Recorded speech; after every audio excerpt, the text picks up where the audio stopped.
Hey guys, welcome to episode 18 of the 716 Sports Entertainment Podcast, where today we are going to review Monday Night Raw that happened last night, May the 19th of the year 2025.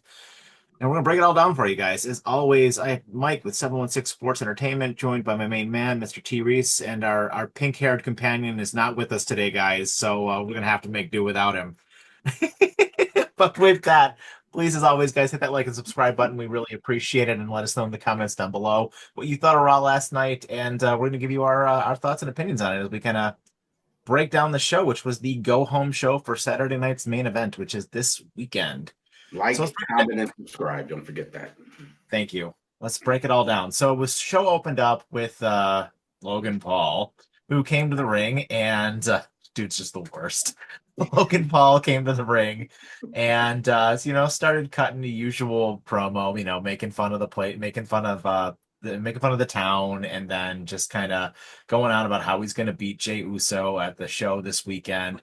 When he was interrupted by Gunther, and Gunther comes down to the ring and basically is kind of like, you know, um, kind of talking him up a little bit first, like going on about how you're a good businessman and doing all this stuff, and I could really learn some stuff from you. But it basically all ended up kind of coming down to like, look, if you win that title, I'm coming for you. But realistically, it's good. Gunther was more or less like, I want it to be Jey Uso because you're a piece of crap, and like I want to challenge Jey Uso on the what is it, the June the 5th, the 9th episode of Monday Night Raw.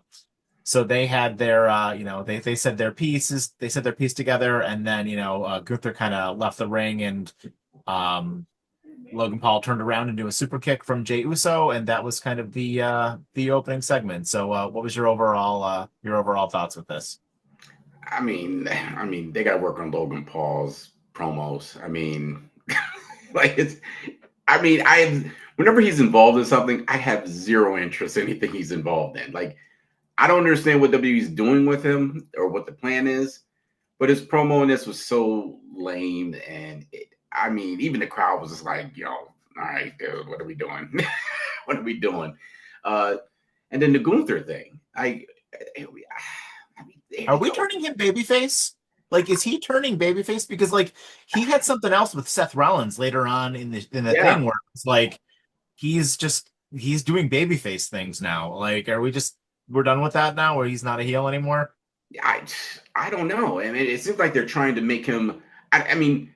If I were going to be devil's advocate here, I would say they're trying to make it sound like he's trying to be the dominating figure on Raw. You know what I mean? Like it's his brand, and Yeah. I don't know if that's the angle because they got his paths crossing with so many different people now that I don't know what the plan is with Gunther. And if we're trying to line this up for Goldberg, all this isn't even necessary. Yeah. You don't even have to do all this. But overall, I did like the fact Jay finally got his super kick in. And I thought, first thing I thought of was usually with the pay-per-views, whoever gets knocked out is end up being the one that ends up winning the match at the pay-per-view. Well, yeah, and I mean that's how the show ended, right? Like the show ended with Logan Paul again knocking out Jey There Uso, you spoiler go. alert, Yep, right? it Like, swung the and it's other been way. So now it yeah, tells me Jay's going to win. yeah, it's been every week that like Jay's been getting knocked on his ass. So it's just Mm-hmm. like I don't know. I mean, I don't. I'm sure it'll be a fine match because Jay has really improved his in-ring work like a lot, and Mm-hmm. Logan Paul. I mean, he's as much as he's like an asshole douchebag, he's a great wrestler, and it makes me sick that he's a great wrestler. So I'm sure the match is going to be awesome, the one that they have this weekend. But it really, like to your point about Goldberg as well, it kind of seems like it's just Logan Paul is going to be like a filler feud for Gunther, probably at Money in the Bank or something like that, or the Saudi show or whatever between now and SummerSlam, and like that's when Goldberg is going to show up, and then it'll be Goldberg versus Gunther for because like all reports everywhere have been it's Goldberg versus Gunther at SummerSlam. Mm-hmm. So Yeah. That we've been saying this for almost a year now that match is going to come at some point. yeah, But again, I don't think you needed to do all this. Just to get him in a match with Goldberg by then. Again, we've been talking about this. I've been seeing a lot of people talking about it online. We're not the only ones that feel like this, but the WWE is just coasting.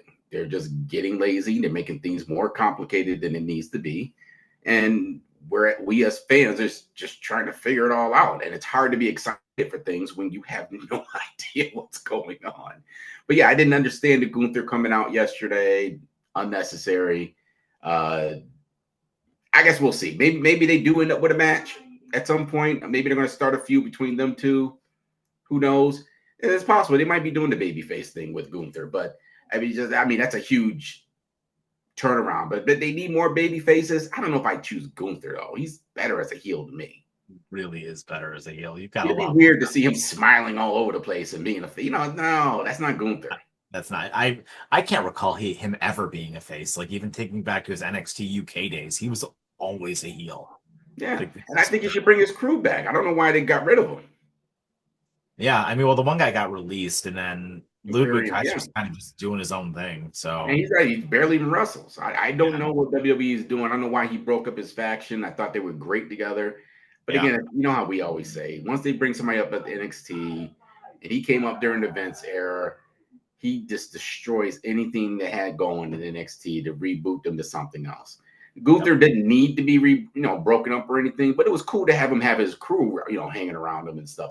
It was cool watching them, especially when they did their entrances and it's black and white and they're all standing there at their attention and stuff. Dude, Imperium was awesome. Yeah, and they were a good tag team. Yeah. They were a very good tag team, but I don't know. WWE they just didn't feel like, they were that important. I don't know. I don't get it. But who knows? We'll see what happens. I don't know where this is going to go from here. It's just too many storylines crossing right there in this one. Speaking of too many storylines crossing, so this led to our first match of the evening where we had the Judgment Day of Finn Bálor and JD McDonagh along with a Carlito who came to the ring. No Dom coming to the ring with this one against Penta and AJ Styles, which kind of was from last week where Penta had gone up against Dom and AJ Styles had gone up against Finn Bálor last week. So this match was awesome and it got a lot of time. And but as I mentioned with stories crossing, of course the finish involved one El Grande Americano coming out again to blast Penta. And as much as like I like that they're doing all this together, and it very clearly seems like they're going the route of going to have Penta and El Grande or some version of the Lucha, maybe even Phoenix because he's kind of involved in it too, at that AAA Worlds Collide show in a few weeks. But like we gotta get past this like El Grande Americano thing with all of these guys, specifically like Penta and Phoenix continuing to take pins. I don't love that, especially Penta. Like I really don't love that at all. Yep. I don't agree either. I don't. But when you have them in a match with AJ Styles, I mean, who do you pick to take the pin? Right. So again, I didn't understand this tag match. I don't know why they did this, but I took it. It was a great match. I mean, I had fun watching the match. I mean, if I gave the match any type of star rating, I probably would give it 4 out of 5 stars more than likely because it was a great match. But again, now you're crossing the storylines with Penta and El Grande, and then you have for some reason AJ Styles, is he feuding with the Judgment Day? I mean, it certainly seems that way. Right. And which they're not haven't really built up a story arc for that, feud or whatnot. But the El Grande thing is okay. Is this going to be every week? So we're going to have him get Penta one week. Penta gets him the next week. I mean, we've just been doing this back and forth thing with it, and we're not really making any progress in the story. I don't know. We'll see where they go with this one. Maybe they are lining it up for him to bring Ray over with him at some point. But the match overall was great. I mean, if you're just going to talk about the match, it was fantastic.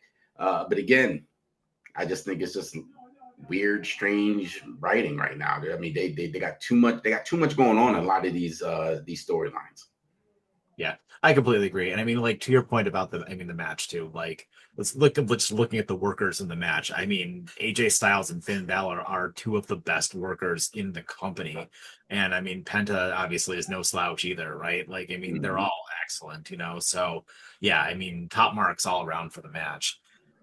We had a too. Did you mention, because I thought before that, didn't they introduce Perez before that match? Oh yeah. I was gonna get to that when we talked about her match, but yeah, they there was a backstage segment where they noted that Roxanne Perez is like officially now a Raw signee, even though, she kind of already was on Raw for the last couple of weeks. But I think this sort of just goes in line with the Julia thing that we saw a little while, back on SmackDown this past week, kind of just separating those two. Which is interesting. We had a few let's get into Roxanne Perez now, because there's a couple of things that happened with her throughout the show, and then we'll kind of circle back. So first we had, as you mentioned, the Roxanne Perez signing. Then next we had Natalya versus Roxanne versus Becky Lynch as a women's Money in the Bank qualifying match. And this match was also excellent. Like, top marks all around. They all looked great. I mean, Natty is kind of showing her age a little bit, and she was really just kind of in there to like do her spots. She got both of the women and a sharpshooter at one point in time. But this match did a lot of things. One, obviously, Roxanne winning is the right call here. And two, it also furthered the Becky and Lyra feud, because Lyra obviously did come out, interfere, drag Becky to the outside, and kind of they brawled, and she slammed Becky around, and Becky sort of like chased her up the ramp, and it allowed Roxanne to get the win. So, I mean, overall, the right person won, and I think, it gives me hope that Charlotte isn't going to bury Julia on Friday. Yeah, I mean, they just abruptly split Roxanne and Julia up. I mean, we didn't even get an explanation of what they were doing to begin with. And apparently we're never going to get an explanation. And then they have this stupid, weird breakup, which I'm just like, well, were they even together to begin with? I don't know, but it's what it is. It's WWE again doing weird stuff right now. But yeah, Roxanne, I mean, you're right. I mean, it was a good pick to make. I mean, she's going to be great in that in the Money in the Bank match. And He's I so thought good. of the three women in the ring, she probably would have been the best one. Natty got in there because I'm pretty sure you heard about. Did you see about the whole altercation she had with a Yeah, fan? she was wrestling like at an indie show or something like that, and she like I think the guy ended up being a plant, but like she ended up like blasting some dude in the face, like in the crowd. Some guy was like, some dude was like, he was like very clearly a plant, like wearing a pink shirt in the front row, and she Yeah, just went up and like sucker punched him.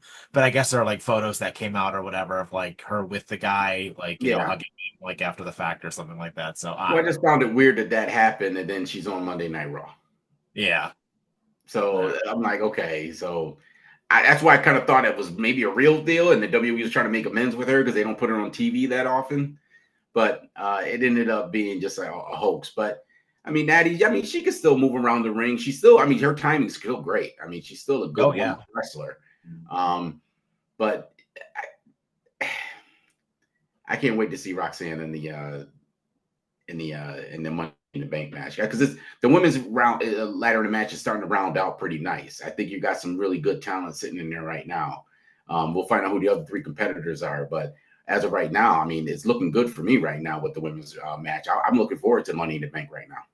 Yeah. Oh, absolutely. I think it's going to be rock solid. We had a few segments backstage with Seth Rollins' new group. Obviously, first we had Paul Heyman, or before this match, Paul Heyman was with Jey Uso, kind of just, sipping a cup of coffee, basically telling him, that Bron Breakker is just going to destroy him and make it so he loses the title to Logan Paul. And then similarly, shortly after that, we did have Seth Rollins and Logan Paul, where Seth Rollins was basically like, hey, good for you if you win this. Like, even if you, beat Gunther and everything else like that, I'm coming for you because the title belongs to me because I'm the future plan for the title. And then similarly, as we mentioned, we had that moment as well throughout the show with Seth Rollins and Gunther as well, where they kind of, basically were like, where Gunther again was kind of acting like a babyface in that whole sort of segment. And he's just like, I don't care who you are, I'm the main guy around here. And, they're very clearly like pointing to Seth Rollins kind of being like the primary heel on Monday Night Raw. Mm-hmm. Yeah, they're making him the catalyst for all the chaos that's going on on Monday Night Raw, which is cool with me. I mean, again, they're not going wrong with the Seth Rollins thing. I mean, if there's anything they're doing right now, it's that story arc. But um, yeah, I mean, like I said, if they can figure out what their plan is with Gunther. We asked this question before after he lost to Jay. We were like, well, what are you gonna do with him now? You let him take a pin. I thought he'd be going off of TV for a while, but he came back like what, a week later, 2 weeks later after they said and he was suspended, and he came back the week after that. I'm just like, okay, well, what are we doing with Gunther right now? But yeah, I mean, I'm just waiting for the third guy for Seth. That's all I want to see. And Yeah, I'm putting my money on Logan Paul. I'm putting yeah. my money on Logan Paul. I mean, I friggin' hope not, but I think you're right. And like, we're probably gonna find out this weekend when they have that tag team match, which we'll get into when we get to the main event. But I have a feeling that person's gonna debut this weekend. Well, we'll talk about this. Another rumor that I heard about. We'll talk about it when we're done with this, and maybe I'll bring it up, and you tell me how you feel about this. Yeah, definitely. So next we had one of the longest running storylines in WWE right now, which has been going on for 18 months, which is the will they won't they of Grayson Waller and Austin Theory never going to break up. I mean, literally, this has been going on since Vince was still in charge. And these guys, like, they need to break up, like, at this point, because this was kind of the story of this whole match where Austin Theory wouldn't let Grayson Waller leave, and Sheamus just continued to kind of beat the crap out of him. Sheamus obviously got the win, but, Austin Theory wouldn't let Grayson Waller leave.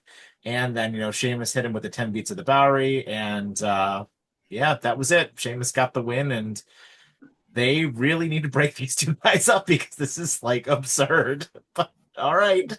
Again, I don't understand what we're doing. The good thing is that I do like both those guys. Oh, yeah. I like Waller, and I like what's his face? Theory. Theory.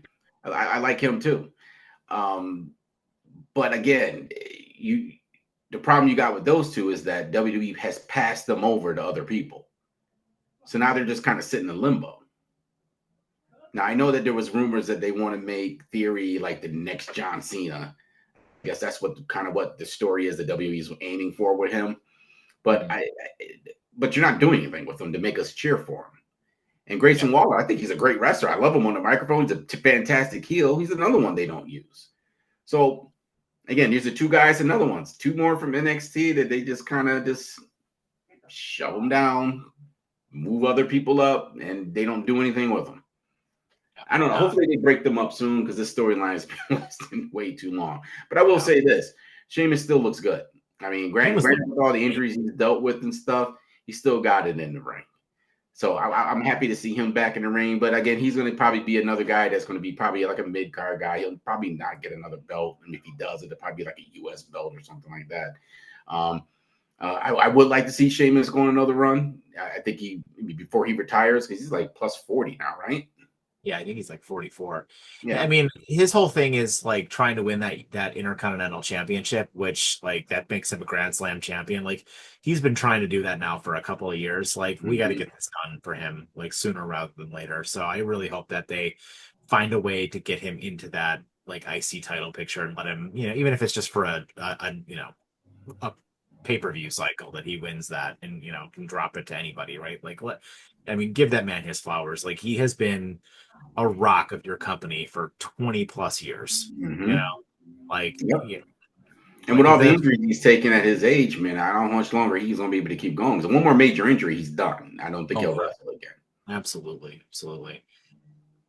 So next we had Indiana Pacers star Tyrese Halliburton, who is going to be part of WWE 2K25 as part of the quote Dunk and Destruction pack. I don't know why that this was like a thing, and like I don't know where this came from, and the fact that Michael Cole and Pat McAfee interviewed him, I don't really know. Like, I mean, I guess him and some other guy had like a segment like a year ago on Raw where they like got in the ring with LA Knight and Logan Paul, and I guess this guy's going to be a basketball player who you can wrestle as DLC content in the game. I know why they did it, because the NBA is now moving over to NBC, I believe. Is that right? I think NBC's now got the new contract, them and somebody else. Right. Yeah. Something like that. Correct me if I'm wrong, internet, but I believe NBC has a new contract with them, so they're moving off TNT, and I think they're going to NBC. That sounds right. Yeah, something like that. I might be wrong with that, but that's my understanding as to why they are putting NBA players. Both he's in the finals or the conference finals right now. So, but I don't. Why are we putting like this? Has to be a TKO thing too. Has to be a TKO thing. Like, why are we putting basketball players in WWE matches now? Or in games? Now we got rappers, YouTubers. You have basketball players. You got some, like, I'm used to, like, traditionally it used to be WrestleMania. You have one celebrity that's involved in WrestleMania. Now it's all year long. Now they just find the next guy. I mean, there's still rumors about Bad Bunny coming still. So I'm like, dude, I don't know. And it was just such a weird interview. And they interviewed him with nobody in the arena when it happened. And I'm like, I don't know what we're doing right now. Hey, listen. Whatever. I mean, like they're gonna do the celebrity thing because it makes them money and it's mainstream appeal. But I don't care. No. I really like. I understand why they're doing it, but I also don't care. Well, I mean, if anything, you're making people watch the NBA match games before you're watching wrestling. Now, I want to see what this Halliburton's all about. So why would I watch wrestling Monday night when they'll be playing a playoff game Monday night? Right. You're advertising for something else that has nothing to do with you. Or just do it in the off season. Like, the basketball's like, what is basketball's in the conference finals right now, right? Like, I mean, it's almost over. I mean, you have like maybe a month left. Yeah. You could literally lead right into summer. If you want to bring Halliburton and Brunson in for some sort of a, celebrity match at SummerSlam, then go ahead and do it. But I mean, we're putting them in video games. I mean, I don't know. It was just a weird interview. Again, I just get tired of the celebrity stuff. I watch WWE because I want to watch the wrestlers. I don't want to. I watch it to escape seeing these other people on TV, and yet they're bringing them into what I like to watch now.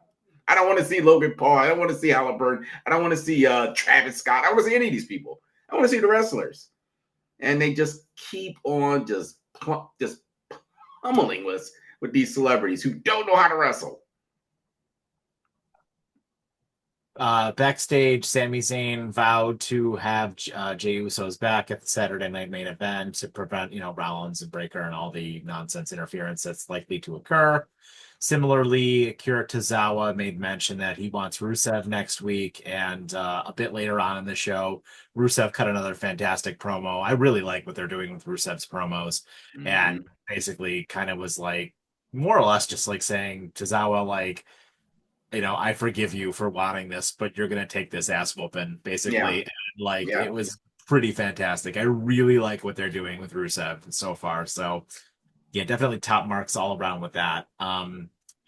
And this led us into our next match, which was Rhea Ripley versus Kairi Sane versus Zoe Stark for the next qualifier for the Women's Money in the Bank. And this match, the story of this match was like right at the start, Zoe Stark's knee went backwards and she had to be like helped to the back.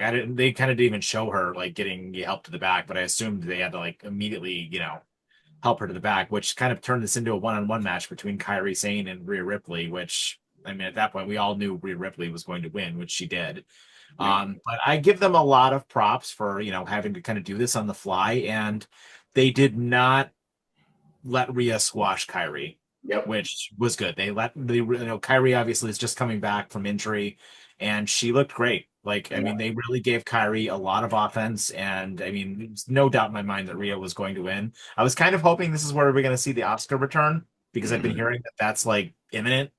But you're not going to have a Money in the Bank is basically your fifth biggest pay-per-view of the year. Like you're not going to not have Rhea Ripley on that pay-per-view. Yep. And we soon as, first of all, hopefully a speedy recovery. I mean, this poor girl just came back from a major injury. Now she's back out with another major injury. Same knee. Yep. And I think, with two major knee injuries, she's probably done. I mean, it's going to be tough for her to come back. I mean, you can't have two major knee injuries on the same knee and expect to be able to come back and wrestle again. I just don't see her. This could be the last that we see of her, which is a shame.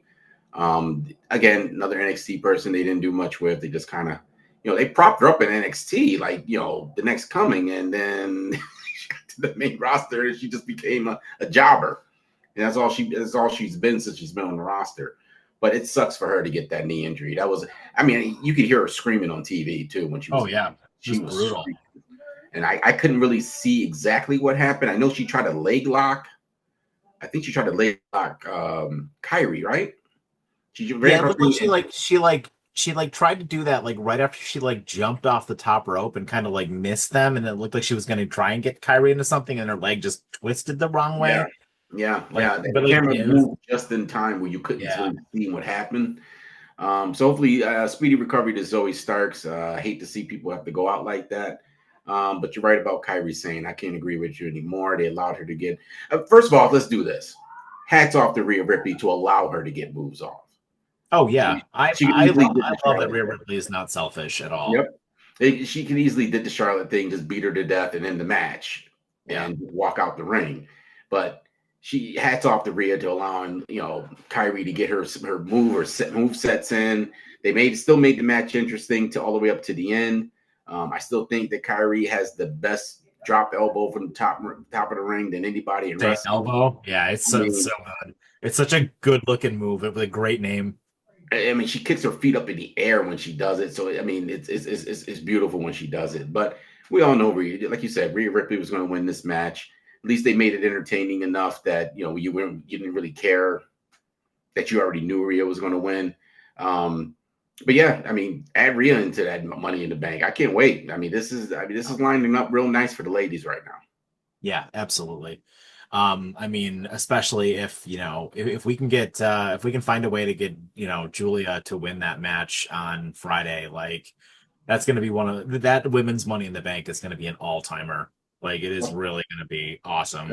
I think that's the only way you can go. I mean, you can't have Roxanne be in there and then squash Julia. It doesn't make any sense to me. Yeah, and put Charlotte in there. Like, please God, do not put Charlotte in there. There's no She reason. doesn't need it. She doesn't need it. I don't No, want but her I got a feeling. anywhere. I got a feeling they're going to give it to her. Yeah, I don't want her anywhere around the friggin' title picture. I No, really don't. nope. But yeah, Any overall, good match. Obviously the Zoe thing sucked. But other than that, I mean, they put on a decent show. Yeah. Then a bit after this, I wanted to make mention of this earlier, was the Roxanne Perez kind of getting herself in with the Judgment Day, where she kind of came back there with Finn, of all people, who kind of brought her into the Judgment Day. She brought chicken nuggets for Dom and really just kind of I don't know. I don't know like what they're gonna do with that. It'll be interesting to see like how they play all of that out when Liv comes back. But it was just kind of like sort of just interesting to see that they're just putting her right into that and kind of growing that, which I think it's good for the time being. Like it gives her stuff to do. I don't think she's gonna win Money in the Bank. I think it's just awesome that she's going to be in it. But I think like getting her involved with that group and like setting up all the feuds that can come with that, I think will be good for her, like Mm-hmm. initially. And then if she breaks apart with Finn or something like that later and they start their own thing, that would probably be okay too. Yeah, yeah. I'm interested in seeing what angle they're going to go with this one. They've been alluding to this for the last couple of weeks. They were sitting. We made mention that you could see them in the background talking in certain segments. Uh, I got a feeling that I think you feel the same way. They're going to eventually break off and start their own little faction. I think in the Yeah. next couple of months, they probably will ride this out to SummerSlam because they got to do the interaction between Liv and Roxanne. But hey, listen, the more the merrier in Judgment Day. I like what they're doing within that group. Because we just don't know what they're planning. You can't guess what the plan is going to be. We're guessing that Finn, obviously, either Finn or Dirty Dom is going to leave the group. One of the two are going to bounce. Yeah. So we should see who goes where, and they're leaving the whole JD thing kind of sitting over top of all this because he's friends with Finn, but he's loyal to the Judgment Day. And I do want to say, like your boy JD, I didn't get to mention it earlier, but he's a damn good wrestler. Oh yeah, the dude absolutely cares. He was not the third wheel in that tag team match like at all. He looked like $1,000,000 in that tag team match at the big start of the show. And that's quite the tan. Yeah. Yeah. Yeah, I mean, this dude, he's coming out bronzed up every show now. glowing, and all that oil. This led us to our main event, which was announced at the start of the show: Jey Uso versus Bron Breakker. This match was awesome. Obviously, we knew it was going to kind of end in interference, but I mean, Jey coming out with that sit up power bomb. I mean, just absolutely out of this world. There were multiple "This is awesome" chants. Which, by the way, I wanted to give a shout out to this crowd. They were fantastic. Another U.S. crowd, like really Mhm. just kicking ass here. But obviously this match was not going to end in anything other than disqualification. But Rollins came out to hit the DQ, which led to Sami Zayn coming out initially to get a huge pop, and then CM Punk's music hit, and it was deafening when CM Punk's music hit. I mean, like the crowd was singing his song even after the music stopped. Mhm. And they chased the heels off, and then obviously again we had Logan Paul, as we'd mentioned earlier, knock out Jey Uso to stand tall at the end of the show. Yeah, so that was the main event. What did you think? Yeah, no, I was fine with it. I mean, we had fun with it. I mean, outside again, the Logan Paul sneaking in the ring. I mean, I don't know what this is like the year of interferences in WWE. Like It feels like every match has somebody, almost every match has somebody interfering in them.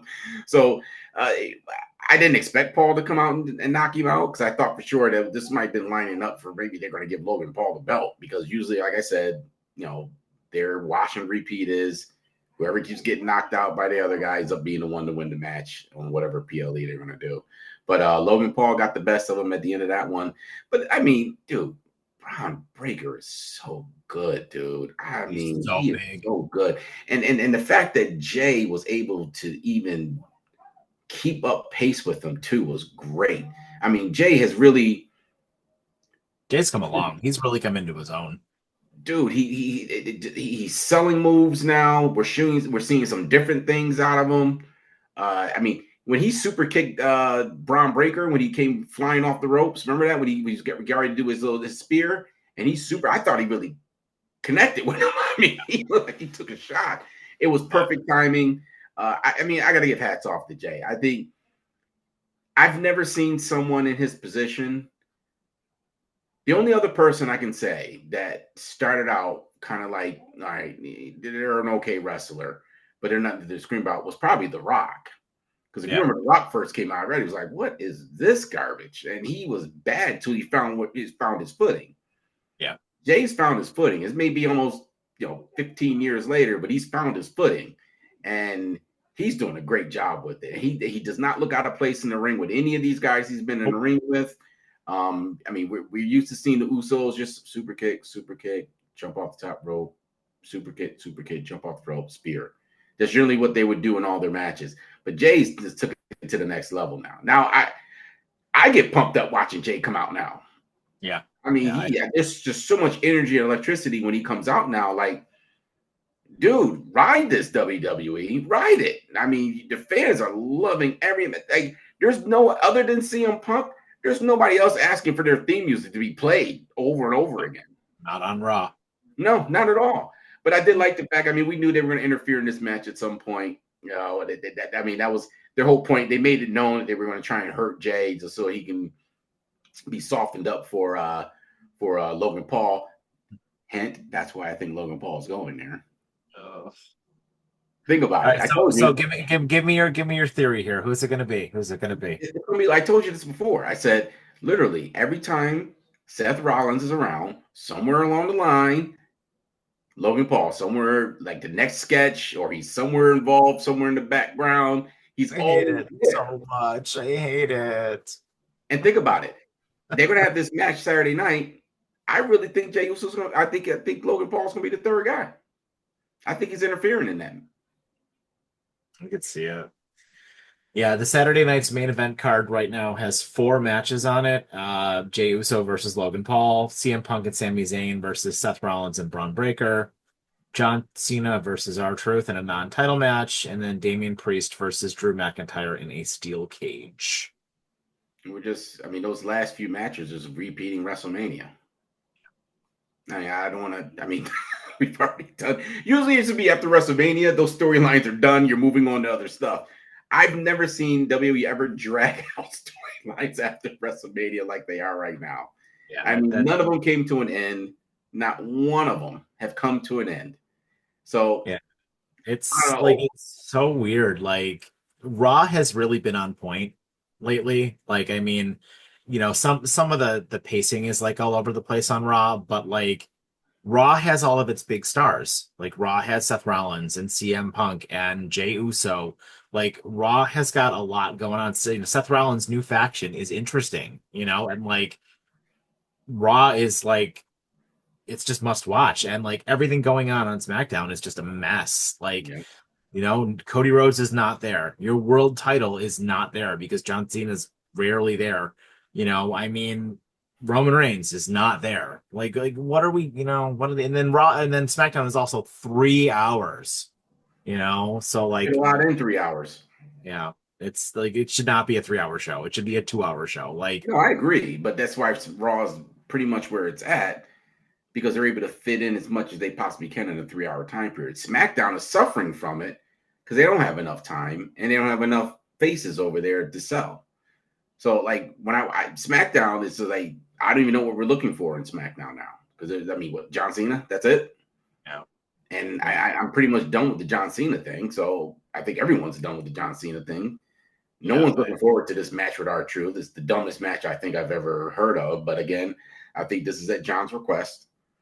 yeah, Just to, hey, listen, it's been a great, ride. Thank you, R-Truth. Let's do a match. End it and walk off into the sunset. I think maybe even R-Truth retires after this because he's like damn near 50, isn't he? I think so. Our Truth is the oldest active wrestler on the roster. I think Yeah, he's I think 40, he's almost 50 years 47 or old. 48. Yeah, Might be 50 for all I know. So yeah. I remember watching that dude wrestling back when I was like a damn teenager. Our Truth is. I mean, he still looks like $1 million. Like our Oh yeah. Truth still looks great, but I mean, yeah, he's got to be pushing 50. Well, I mean, when you're not having to use your body every week, I mean, you can keep that physique. I mean, the guy hardly ever wrestles, so he's just there for levity. Yeah, So you get a guy like that. Of course, his physique should look just like he did 20 years ago because he doesn't have to use his body for anything, just for sketches. But we went off on a tangent on that. But I mean, like I said, this Saturday night main event. I mean, okay, let's just see what happens. I mean, the only thing I'm yeah. looking forward to is getting the third guy in for Seth and see who they got lining up for him. Yeah. Um, Let me ask: do you think that they're going to bring? You think they're going to put a female into the group?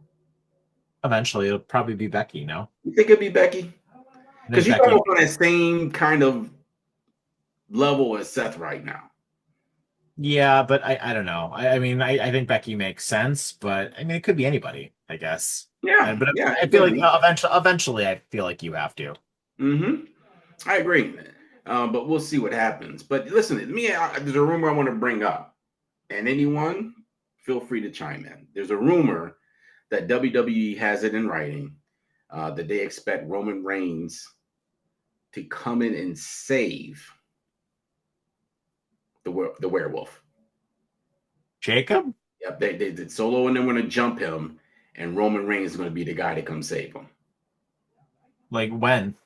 I don't know. They didn't really give it when they expect this to happen, but apparently that might be Roman Reigns' return is saving Jacob. Interesting. What do you think Yeah, about that? I bet at some point in time, Jacob is going to.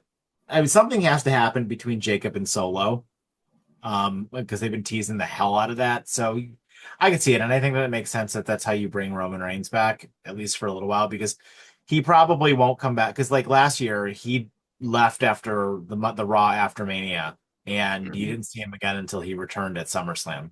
So Mm-hmm. odds are you will have. Yeah, I could see it. Solo versus Jacob at SummerSlam for the U.S. title, and uh, JC Mateo and everybody else gets involved and like tries to all beat down on Jacob, and that's when Roman Reigns makes his return. I could see it. Yeah, I'm fine with it. Let's do it. Let's do it sooner than fucking. Excuse my language. Let's do it sooner than SummerSlam. Boop. Yeah, Let's do it before SummerSlam.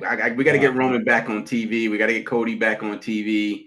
we do. It's gonna be interesting to Things, see when they both come back how WWE handles the balancing between the two. You know what I mean? Between yeah, Cody and Roman. I don't know if there's enough airtime for both of them. I mean, Roman isn't full time, so I think that helps. But like, I've been saying this for a while. Cody is one of my favorites going right now, and that show is suffering without Cody.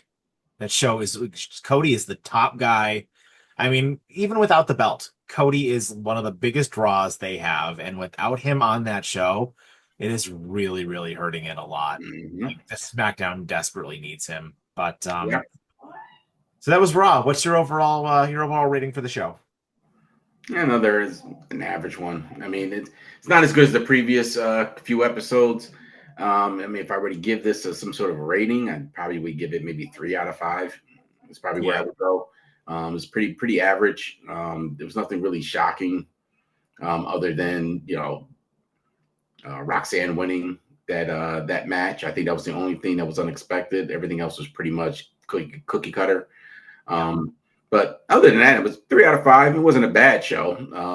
Again, WWE needs to figure this out, man. I mean, this is getting to be it's turning just a bundle of just a mess, and I don't know where they're starting, where they're ending, and they're crossing storylines because again, I think they're primarily. I know a lot of TV shows cross storylines just because they got to make so many episodes. They kind of all right. Let's blend this in. This will be a couple episodes here. It's probably what they're doing right now. Yeah. I need a storyline because there has not been a storyline yet from last year that's currently ended. Yeah. Every storyline from last year is still going right now. Yeah, that's true. That is, yeah. Yeah, I agree with you. I mean, the wrestling was good. I mean, a lot of great matches, but yeah, they moved some things forward, but I mean, we really need to like get some new feuds, I think, and like we really need to see some stuff kind of like get to the next level here. Like I'm ready for CM Punk and Seth Rollins to be done. I'm really hoping that they find a way to get CM Punk involved with John Cena somehow and kind of just see where they go with that. But yeah, I agree with you. But overall, that was Raw. Good show. We will have our predictions for Saturday night's main event for you guys, as well as NXT Battleground, which is this weekend, and AEW Double or Nothing, which is also this weekend. So we'll have 3 sets of predictions for you guys, but just for fairness purposes, for the main predictions, it will be just the WWE like main roster shows that will count towards the overall points. So, just those 4 matches on the Saturday night's main event, because I don't even know what's on the Double or Nothing card yet, but the champ over here needs to keep his lead. So I've been Mike with the 716 Sports Entertainment, joined by Mr. T. Reese. Thank you guys so much. Please, as always, hit that like and subscribe button, and we'll see you soon. Have a great evening and take care.